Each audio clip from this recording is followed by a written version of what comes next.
ओम शांति। 21 जुलाई 2026 की मुरली है। मुख्य रूप से बाबा ने कहा, अच्छे पुरुषार्थी बच्चे मदर फादर को पूरा फॉलो करेंगे, अपनी जीवन पर तरस खाएंगे, पूरा अटेंशन रखेंगे, थोड़ा भी समय निकाल बाबा की याद में ज़रूर बैठेंगे। उनकी अवस्था का गायन है, अचल अडोल स्थिर। उन्हें ही महावीर कहा जाता है। आगे कहा, रूहानी पढ़ाई पढ़कर सच्ची कमाई करनी और करानी है। घर चलने का मैसेज सबको देना है। अब कोई भी विकर्म नहीं करना है। सवेरे उठकर प्यार से बाप को याद करना है। छोटी मोटी बातों में छुई मुई नहीं बनना है। अवस्था को अचल अडोल बनाना है। अब सुनते हैं महावाक्यों को विस्तार से। बाबा ने कहा, मीठे बच्चे, अभी तक तुम सुनी सुनाई बातों पर चलते आए। अब बाप तुम्हें डायरेक्ट सुनाकर आप समान नॉलेजफुल बनाते हैं। प्रश्न है, अच्छे पुरुषार्थी बच्चों की निशानी तथा उनकी अवस्था का गायन क्या है? उत्तर, अच्छे पुरुषार्थी बच्चे मदर फादर को पूरा फॉलो करेंगे, अपनी जीवन पर तरस खाएंगे, पूरा अटेंशन रखेंगे, थोड़ा भी समय निकाल बाबा की याद में ज़रूर बैठेंगे। उनकी अवस्था का गायन है, अचल अडोल स्थिर। उन्हें ही महावीर कहा जाता है। गीत है, भोलेनाथ से निराला। ओम शांति। भक्ति मार्ग में दुनिया सिर्फ गाती है। तुम बच्चे अभी समझते हो, भक्ति मार्ग में हम भी गाते थे। अब वही भोलानाथ सम्मुख है। भोलानाथ अक्षर भक्ति मार्ग का है, ज्ञान मार्ग का अक्षर है शिव बाबा। तुम समझते हो, अनादि बने बनाए ड्रामा प्लान अनुसार अब संगम युग पर बाप को आकर हमसे यह पुरुषार्थ कराना ही है। कल्प कल्प पुरुषार्थ कराते आए हैं। कितना समय तुम बच्चों ने भक्ति की है, यह भी सिद्ध कर बतलाते हैं। जिन्होंने पहले भक्ति शुरू की है, वही आकर ज्ञान लेंगे और फिर सूर्यवंशी बनेंगे। सतयुग में सिर्फ एक लक्ष्मी नारायण तो नहीं आते, उनकी डिनाइस्टी भी है ना। उसको कहा जाता है दैवी वर्ण। भारत में दैवी वर्ण था, अब आसुरी वर्ण है। यह है संगम। अब आसुरी से दैवी वर्ण में जाना है। बरोबर, यह महाभारत लड़ाई भी वही है जो गाई हुई है, सिर्फ नाम शिव के बदले श्री कृष्ण का डाल दिया है। एक गीता खंडन हुई तो सब शास्त्र खंडन हो जाते हैं। मूल बात गीता की है। गीता पाठशालाएं व गीता भवन कितने हैं? गीता ज्ञान सुनने की पाठशाला, खुद सुनाने वाला है नहीं। जो होकर जाते हैं वो फिर गायन चलता है। बच्चों को तो रोज़ बाप बहुत प्यार से समझाते हैं। बच्चे जानते हैं बाबा प्यार का सागर है, सबको प्यार से सिखलाते हैं। बाबा कभी गुस्सा नहीं करते, सदैव प्यार से समझाते हैं। बच्चे, तुम सतो प्रधान थे, फिर पुनर्जन्म लेते आए हो। तुम भारतवासी ही असुल देवी देवता धर्म के हो, यह भी बतलाते हैं। पहले वर्षा लेने कौन आएंगे? जिन्होंने कल्प पहले लिया है।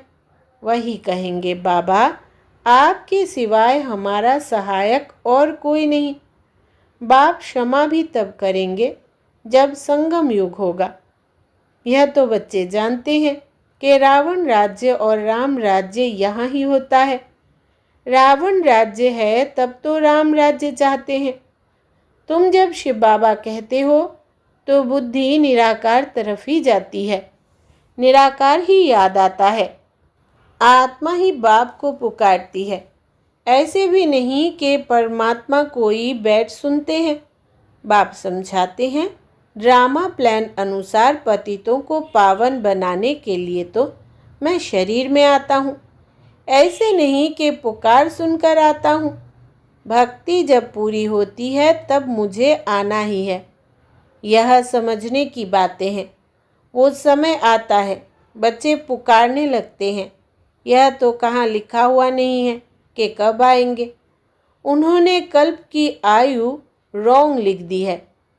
यह चित्र घर घर में होने चाहिए, जो रोज़ देखे और याद करे कि यह बाबा, यह दादा, यह वर्षा।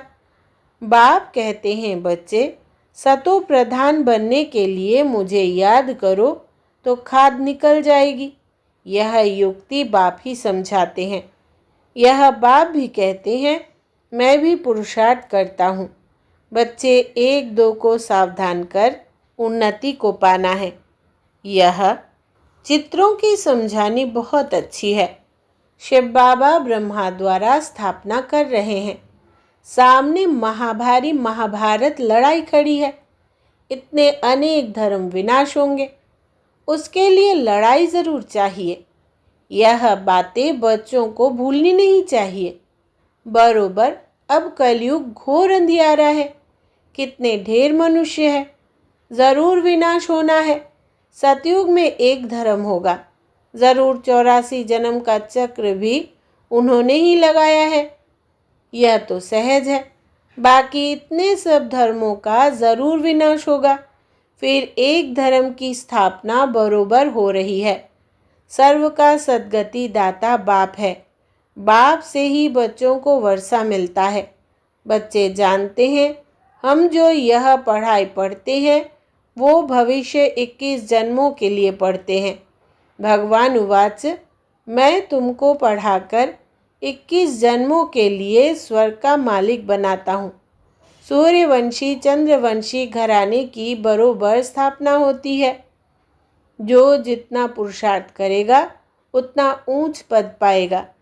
तो शिव बाबा कहते हैं, इन मदर फादर को फॉलो करो। इन्हों को सूक्ष्म वतन बैकुंठ में भी देखते हो, अपने को भी देखते हो। हम भी महाराजा महारानी बनते हैं। बैकुंठ का भी साक्षात्कार होता है। मानते भी है बरोबर भारत बैकुंठ था, श्री कृष्णपुरी थी। आज कंसपुरी है, कल कृष्णपुरी होगी। रात बदल दिन होना है।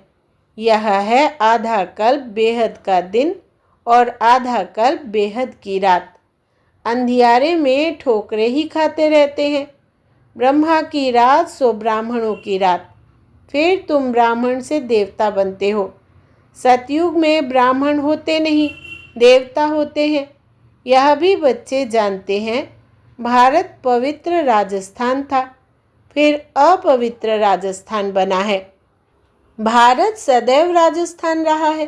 राजाई चलती आती है और धर्म वालों की शुरू से ही राजाई नहीं चलती है।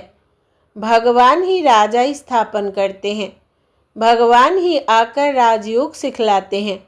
वो है निराकार ज्ञान का सागर, सुख का सागर। तुम जानते हो, बाबा से हमको वर्षा मिल रहा है। ज़रूर हमारे पुरुषार्थ की देरी है। जितना जो पुरुषार्थ करेंगे, जितना रास्ता बताएंगे, बाप कहते हैं, मुझ बाप को याद करो तो तुम पतित से पावन बन पावन दुनिया के मालिक बन जाएंगे। कितना सहज है। लौकिक माँ बाप ज्ञान में अगर है तो बच्चों को भी आप समान बनाना पड़े। माँ बाप सच्ची कमाई करते हैं तो बच्चों को सच्ची कमाई करानी चाहिए। कोई कोई बच्चे अच्छे होते हैं, कहते हैं हम रूहानी पढ़ाई पढ़कर घर घर में यह पैगाम देते रहेंगे। बाप भी कहते हैं कि पैगंबर और मैसेंजर मैं हूँ। तुमको मैसेज देता हूँ कि घर चलो, और धर्म स्थापक तो सिर्फ आकर अपना अपना धर्म स्थापन करते हैं। मैं सबको मैसेज देता हूँ कि अब वापिस चलना है। यह दुनिया अब रहने के लायक नहीं है। मुझे याद करो तो पावन बन जाएंगे। तुम पावन थे, फिर रावण ने पतित बनाया है। मैं फिर पावन बनाने आया हूँ। थोड़े समय में ही यह बम्स आदि चलेंगे तो समझेंगे यह वही महाभारत लड़ाई है, तो ज़रूर भगवान भी होगा। परंतु वो समझते हैं गीता का भगवान श्री कृष्ण है। कितनी मूंझ है। मूंझे नहीं होते तो भगवान को आने की क्या दरकार। भक्ति मार्ग को भूल भुलैया का खेल कहा जाता है। अब बाप कहते हैं मुझे याद करने से सब भूलें खत्म हो जाएंगी। आगे अपने को देह समझते थे, अब अपने को देही समझते हो। यह सावधानी बाप ही देते हैं कि बच्चों देही अभिमानी बनो। यहाँ तुम बाप के सम्मुख बैठे हो, वहाँ सेंटर्स पर बच्चियाँ बैठ समझाएंगी कि शिव बाबा ऐसे कहते हैं। यहाँ तो डायरेक्ट बाप कहते हैं मैं आत्माओं से बैठ बात करता हूँ। तुम बच्चे जानते हो बाबा इन द्वारा हमको समझा रहे हैं। यह बड़ा कल्याणकारी मेला है। बाप कहते हैं निरंतर मुझे याद करो। बाबा से हमको स्वर्ग का वर्षा लेना है। बाप और स्वर्ग को याद करना है। कोई भी विकर्म नहीं करना है। अगर विकर्म करेंगे तो 100 गुणा बन जाएगा। विकर्म कराने वाली है माया, उस पर जीत पानी है। इसलिए हनुमान महावीर की कथा है। तुम हनुमान महावीर हो ना। हम तो बाबा के बन गए, माया से हार नहीं सकते। तो बाबा को याद करते करते सतो प्रधान विकर्माजीत बन जाएंगे। नहीं बनेंगे तो अपना पद भ्रष्ट करेंगे। पुरुषार्थी बच्चे जो होते हैं वो अपनी जीवन पर तरस खाते हैं। कुछ भी हो जाए याद की यात्रा में रहेंगे, अचल अडोल स्थिर रहेंगे। विनाश तो होना ही है। सबके काका चाचा मामा गुरु गोसाई आदि सब खत्म हो जाते हैं। सद्गुरु कहते हैं मैं तुमको साथ ले जाने वाला हूँ। मनुष्य तो बिल्कुल अंधियारे में है। तुम जानते हो शिव बाबा हमको साथ ले जाएंगे। कहते हैं ना काल खा गया, परंतु मैं तो तुमको शांति धाम में ले जाता हूँ। आत्मा शरीर छोड़ चली जाती है, काल नहीं ले जाते हैं। आत्मा को निकलना होता है। अब तो मैं खुद आया हूँ तुमको वापस ले जाने। बाबा कोई मारने आया है क्या?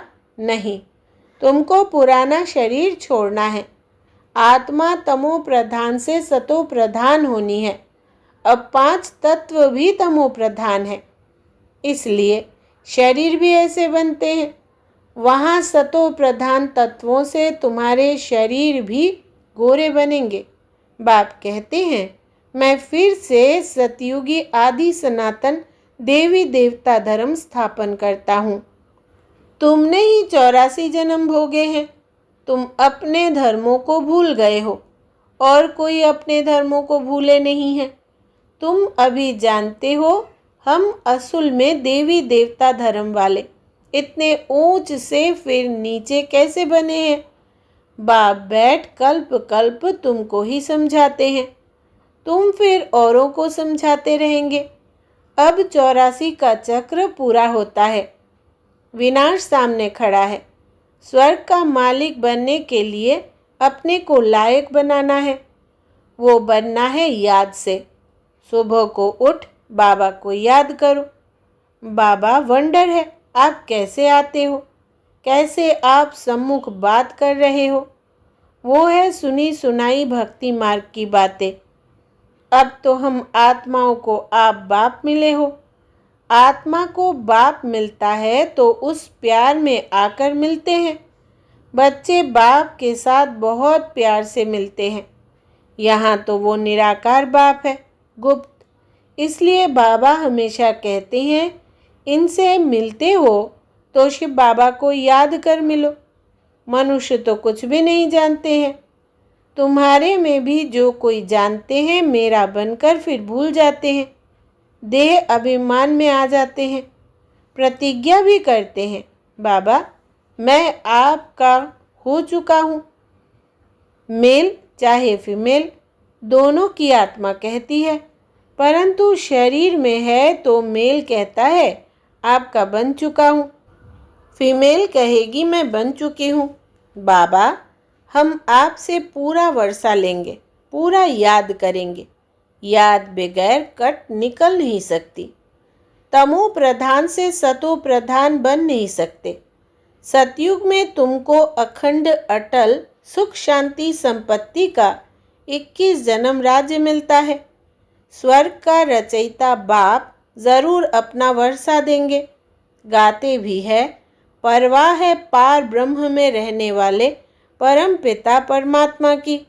वो तो एक ही बार आते हैं। यह भी समझने की बातें हैं ना। कई तो समझते ही नहीं। आगे चल आँख खुलेगी, थोड़ी बड़ी लड़ाई लगे। वास्तव में यह यज्ञ रचा हुआ है, लड़ाई भी है। इस यज्ञ का किसको पता ही नहीं है। रुद्र ज्ञान यज्ञ रचा ही था कि विनाश हो। वो फिर यज्ञ रचते हैं कि विनाश ना हो, शांति हो जाए। यह यज्ञ फिर भी रचेंगे। उनको यह पता नहीं है कि विनाश होगा, फिर क्या रहेगा। अभी तुम बच्चे सारे विश्व के आदि मध्य अंत को जानते हो, सबकी बेहद की जन्म कहानी को जानते हो। ऐसे कोई नहीं जो कहे कि परम पिता परमात्मा की हम जीवन कहानी बताते हैं। परमात्मा को ही सब बुलाते हैं ना, घड़ी घड़ी याद करते हैं। कहते हैं ना, भगवान ने यह बच्चा दिया, यह किया। कोई कोई यह समझते हैं जिसकी वस्तु थी उसने ले ली। ऐसे भी कोई समझदार पुरुष होते हैं। अनेक प्रकार के मनुष्य हैं। अब तुमको बाप मिला है तो बाप को ही याद करना है। याद से ही कमाई होती है। तुम विष्णुपुरी के मालिक बन जाएंगे। तुम सतयुग से लेकर कलयुग अंत तक सारे चक्र को जानते हो। तुम्हारी बुद्धि में हूबहू ऐसा है जैसे बाप की बुद्धि में है।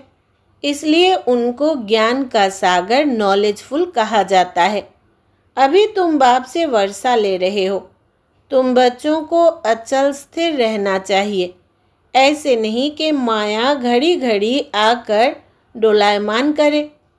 शर्म बूटी अर्थात छुई मुई नहीं बनना चाहिए। बाप को याद नहीं करने से मुरझा जाते हैं। बाप को याद करने का पुरुषार्थ तुम कर रहे हो। समय नज़दीक आएगा, फिर तुम देखेंगे हमारा पुरुषार्थ अब पूरा हुआ, अंत आ गई। अच्छा, मीठे मीठे सिकिलदे बच्चों प्रति माता पिता बाप दादा का याद प्यार और गुड मॉर्निंग।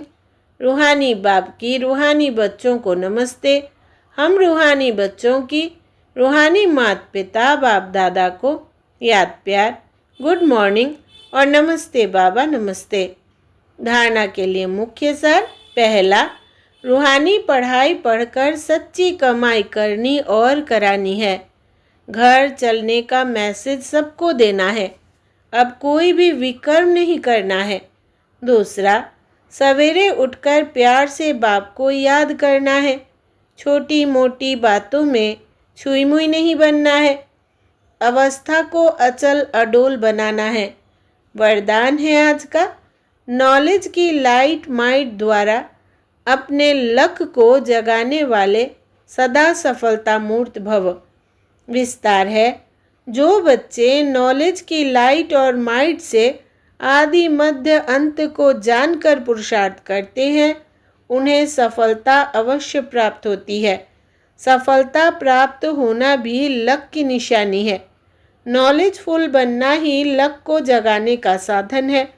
नॉलेज सिर्फ रचयिता और रचना की नहीं, लेकिन नॉलेजफुल अर्थात हर संकल्प, हर शब्द और हर कर्म में ज्ञान स्वरूप हो, तब सफलता मूर्त बनेंगे।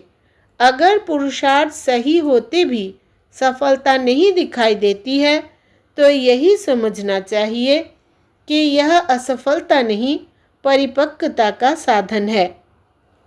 स्लोगन है, न्यारे बनकर कर्मेंद्रियों से कर्म कराओ तो कर्मातीत स्थिति का अनुभव सहज कर सकेंगे। न्यारे बनकर कर्मेंद्रियों से कर्म कराओ तो कर्मातीत स्थिति का अनुभव सहज कर सकेंगे। यह व्यक्ति सारे ज्वाला स्वरूप स्थिति में रहे शक्तिशाली याद का अनुभव करो। जब योग में बैठते हो तो समाने की शक्ति सेकंड में यूज करो। सेवा के संकल्प भी समा जाए। इतनी शक्ति हो जो स्टॉप कहा और स्टॉप हो जाए। फुल ब्रेक लगे, ढीली ब्रेक नहीं।